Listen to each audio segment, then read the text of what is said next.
There's a strange moment some people experience but rarely talk about. It happens in the quiet, in the pause between conversations, in that space where the world feels loud even when no one is speaking. It's the moment when a person realizes they feel more at ease with distance than with closeness. Not because they dislike humanity in some grand rebellious way, but because being around people feels heavier than it should.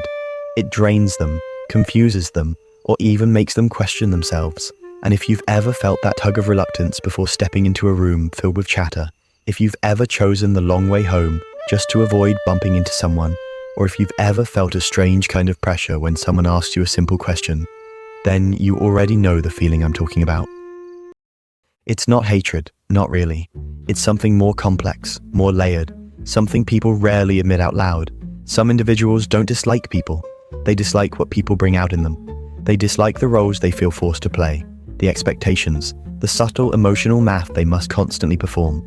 Adjust this part of themselves, hide that part, soften this truth, make that expression. Every moment becomes a negotiation between authenticity and acceptance, and for some people that negotiation becomes exhausting. To understand the psychology behind this, you have to go deeper than the usual explanations.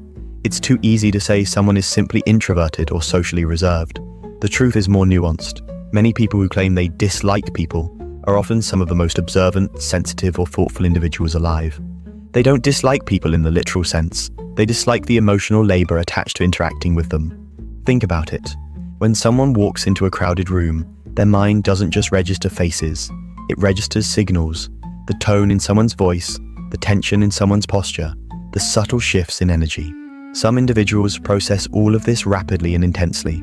They absorb too much. They notice too much. And noticing too much can make the world feel overwhelmingly loud. It's similar to standing in front of 100 screens, all playing a different channel, all demanding attention. Most people don't experience the world that way, so they don't understand how draining it can be. There is a concept in psychology called emotional overstimulation. Not a disorder, not a flaw, simply a form of heightened sensitivity. People who experience this often find themselves needing more space than others. They aren't avoiding humanity, they're preserving themselves. They've learned that too much emotional input from the outside world makes their internal world unstable. So they pull away, not as a rejection, but as self-regulation.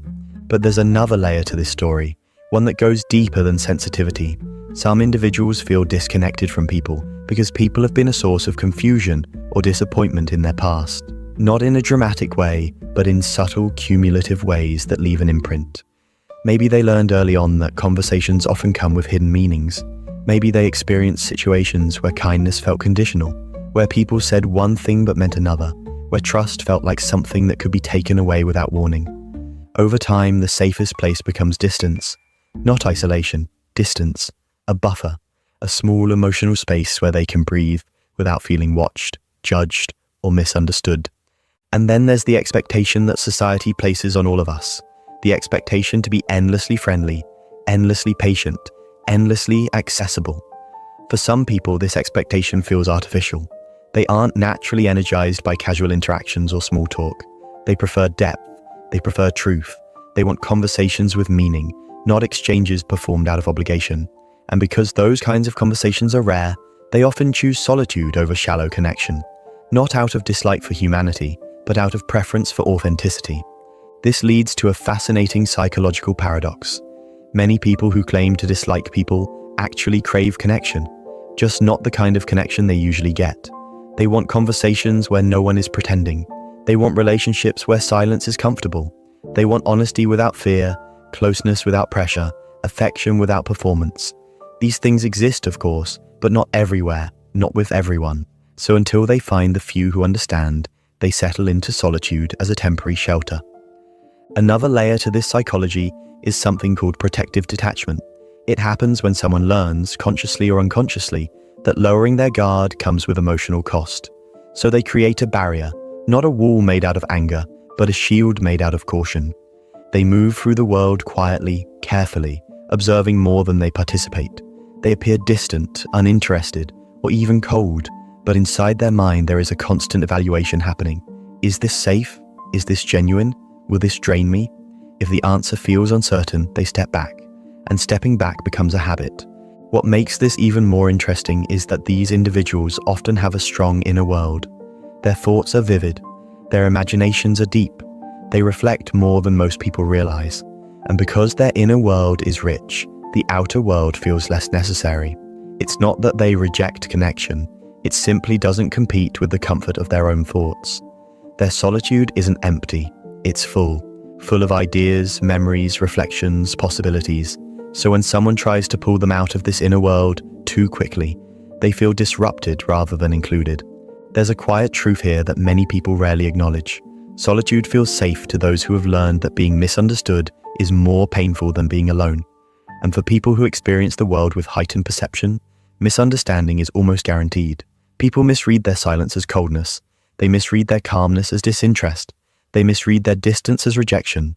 In reality, these individuals are often the ones who care the most. They just express it differently. They care from afar, with thoughtfulness rather than noise. But here's something important to understand about the psychology of people who feel this way. They don't want to live in permanent distance. They want closeness. They just want a form of closeness that doesn't drain them. They want relationships that allow them to stay themselves without constantly adjusting who they are. They want people who understand that silence is not a sign of discomfort, but a sign of comfort. They want presence without pressure. And deep down, they hope to find someone who can see through their calm exterior and recognize the depth underneath. People like this crave emotional freedom more than anything else. Freedom to feel, to think, to express themselves in ways that don't require performance.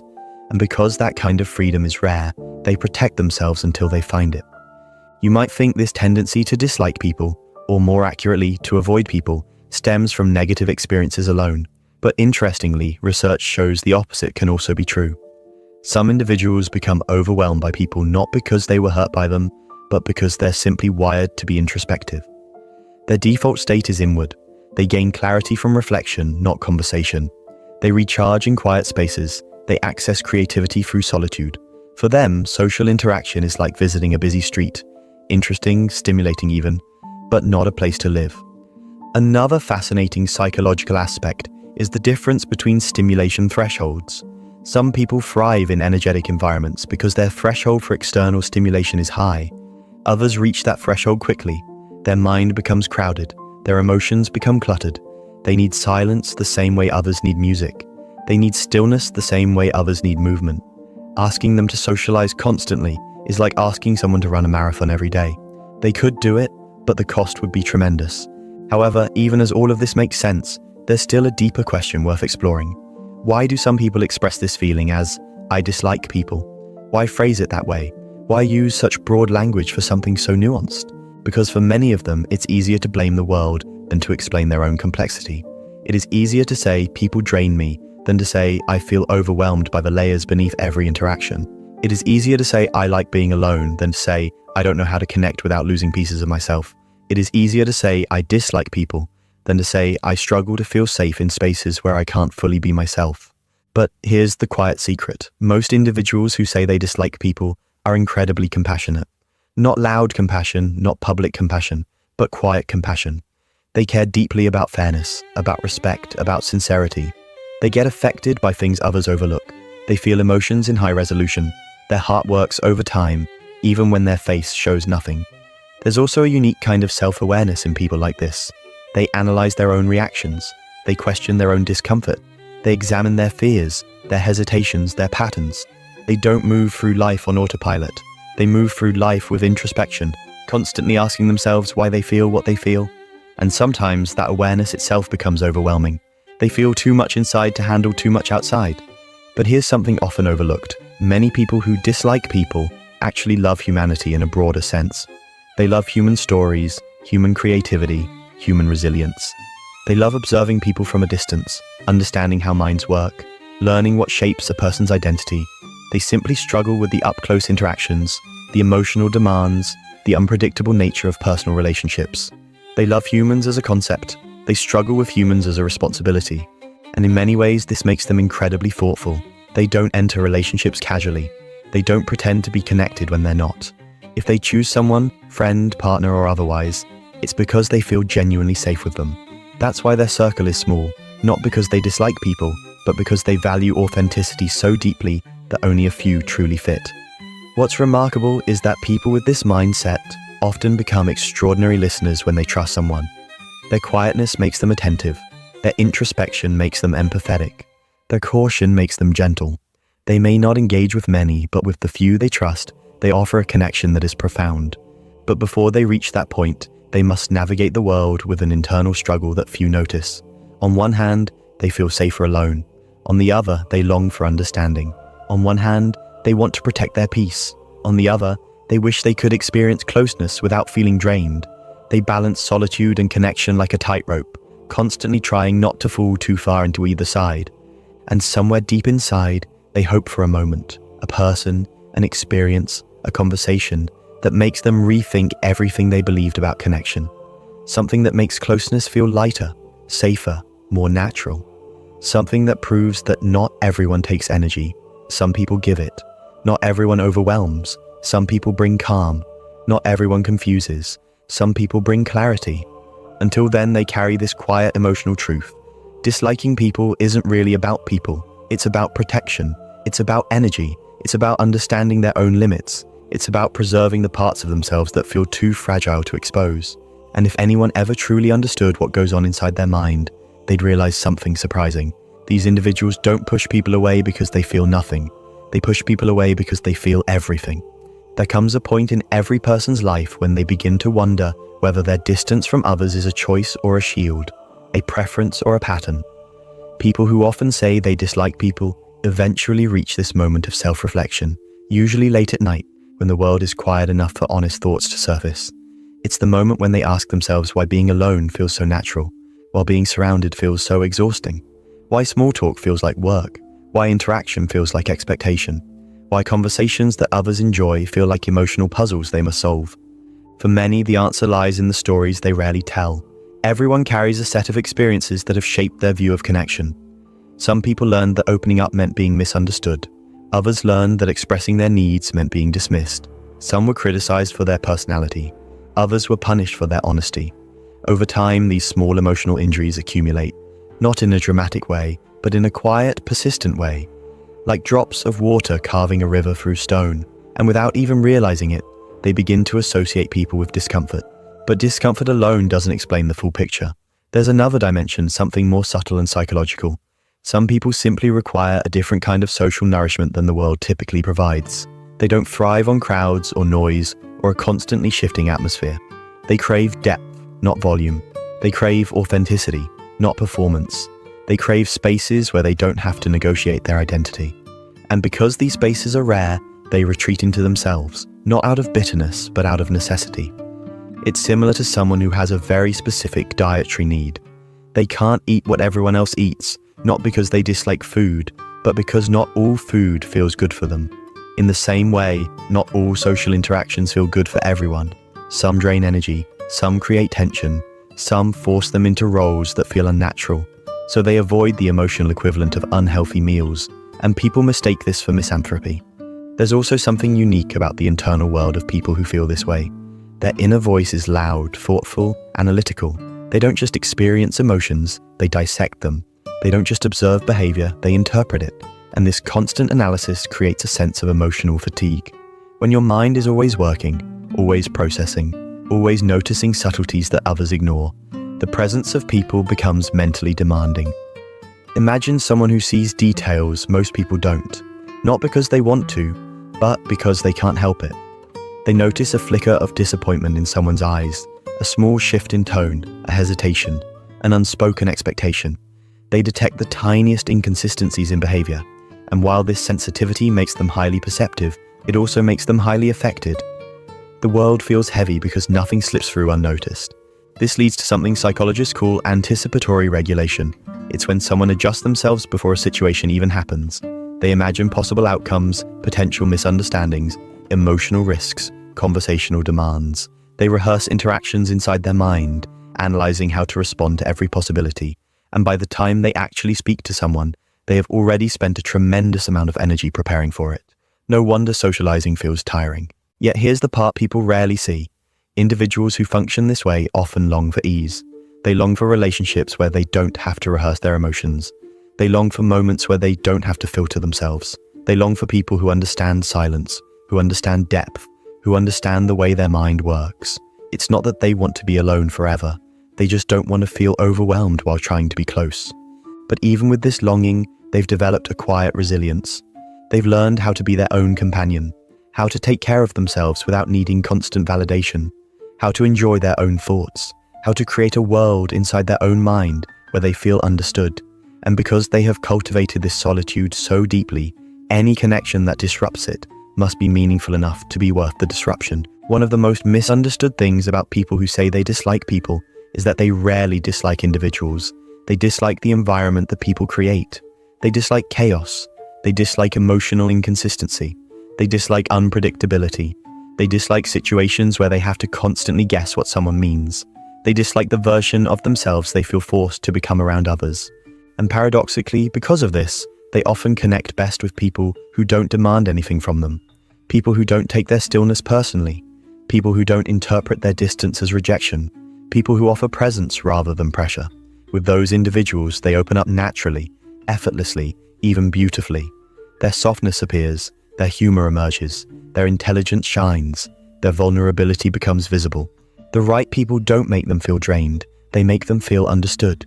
But reaching that point requires something these individuals rarely give themselves: patience. Patience with their own discomfort, patience with their own patterns, patience with the slow process of trust.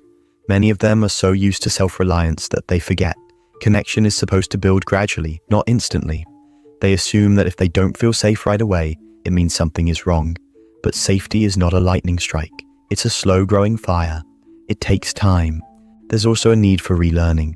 People who avoid others often operate based on old emotional rules, ones created by past experiences that no longer reflect their current life. Maybe they learned to stay quiet because speaking up once caused conflict.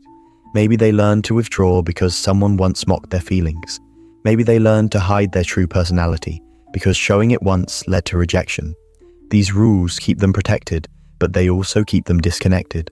At some point, they must examine whether these emotional rules still apply. And here is a surprising truth. Many of these individuals are not antisocial at all. They are profoundly social, but only under the right conditions. They value loyalty deeply. They value sincerity intensely. They value emotional safety more than almost anything. And when they find these things, they become some of the most committed and emotionally generous people you'll ever meet. But until then, they exist in a kind of emotional limbo. They don't seek chaos. They don't seek crowds. They don't seek superficial relationships. They move quietly through life, carefully choosing who gets access to their world. Not because they think too highly of themselves, but because they've learned how much it costs to let someone in. There is also something poetic about these people. Their emotions run deep. Their minds wander into places many never visit. They find meaning in silence, beauty in simplicity, comfort in solitude. They think before they speak. They analyze before they react. They observe before they judge. And while the world often rewards loudness, they are powered by depth. If you spend time with someone like this, you begin to notice something subtle. They experience life in slow motion, not literally, but emotionally. They feel things deeply before expressing them. They reflect before responding. They internalize before engaging. And this slow emotional processing can make fast-paced social situations feel overwhelming. It's like asking a painter to finish a masterpiece in 5 minutes. It's not impossible, but it goes against their natural rhythm. And their rhythm matters. Everyone moves through the world at a different emotional speed. Some thrive in rapid exchanges, others require time. People who think they dislike people are often just people who move at a slower emotional pace. When forced into faster rhythms, they lose balance. When allowed to move slowly, they flourish. Another major piece of this psychology comes from the way they interpret emotions, both their own and others. Many individuals in this category are highly empathetic, but not in the conventional sense. Their empathy is not loud or public, it's quiet and internal. They feel other people's emotions almost as if they were their own. And because empathy is energy, feeling too much drains them. It's not people they dislike, it's the emotional overflow that people unintentionally bring. And so they create boundaries that look like distance. They protect their emotional bandwidth. They choose where to invest their attention. They pull back when their inner world becomes too full. This isn't rejection, it's emotional management. But here's the irony. The more they protect themselves, the more misunderstood they become. People assume they are cold or indifferent, but indifference is the opposite of what they feel. If anything, they feel too much, too intensely, too deeply, and because they don't always express it, their depth becomes invisible. The world doesn't often reward quietness. It misinterprets it, it overlooks it, it forgets it. But quiet people are not empty, they are overflowing. Their silence is not a lack of thought, but a lack of noise. Their distance is not a rejection of others, but an embrace of themselves. And yet, beneath all of this, there exists an unspoken hope. A hope that one day they won't feel the need to defend their energy. A hope that they will find people who bring peace rather than pressure. A hope that connection will feel like warmth instead of obligation. A hope that the right person will understand that their silence is a form of trust, not withdrawal.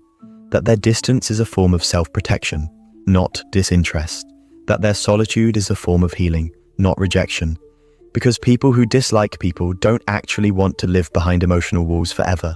They want someone who knocks gently, someone who stays long enough for the wall to lower on its own, someone who doesn't rush their openness, someone who understands that their heart is slow to trust because it is careful, not because it is closed.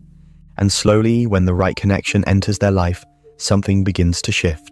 The world feels a little less loud, conversations feel a little less demanding, the emotional weight becomes lighter. They begin to laugh more freely, speak more openly, share more honestly. Their inner world, once guarded, becomes a place they allow someone else to witness. That is the true psychology behind people who say they dislike people. It is not a rejection of humanity. It is a longing for the right humanity. It is not emotional coldness. It is emotional sensitivity. It is not aloofness. It is self-preservation. It is not judgment. It is discernment. And maybe, just maybe, if the world understood this, fewer people would feel the need to hide behind distance. They wouldn't be labeled as antisocial or unfriendly. They would be seen for what they truly are. Thoughtful, sensitive, perceptive individuals navigating a world that often moves too loudly, too quickly, too carelessly for their inner rhythm. Because deep down, even the most distant person carries a simple desire: to be understood without having to explain everything, to be accepted without having to perform, to be cared for without having to exhaust themselves, to be close to others without losing themselves. And when that desire is finally met, when someone shows them that connection can be soft, steady, and safe, something remarkable happens. They realize they never disliked people. They just needed the right ones.